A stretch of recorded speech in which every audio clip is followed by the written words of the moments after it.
How to fix Doordash won't let me place order. Hey there, welcome back to the channel and let's get right into this tutorial. If the Doordash app is not letting you place an order, first and foremost you should always check the restaurant availability. There might be the chances if the restaurant is temporarily closed or experiencing high demand. In that case as well, there might be some issue regarding placing the order. If not, you can check out your payment method. Check if there is enough balance in the payment method that you have selected.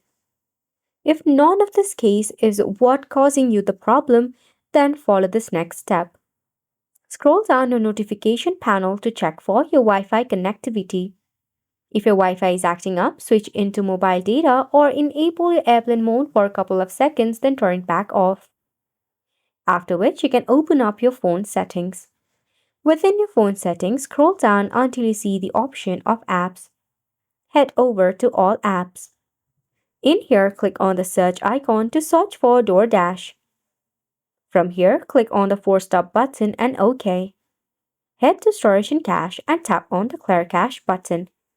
After which you can go ahead and relaunch your Doordash and try to place an order again. If the issue still persists, you can contact the customer support of Doordash. It is a wrap for the video as well. Thank you so much for tuning in.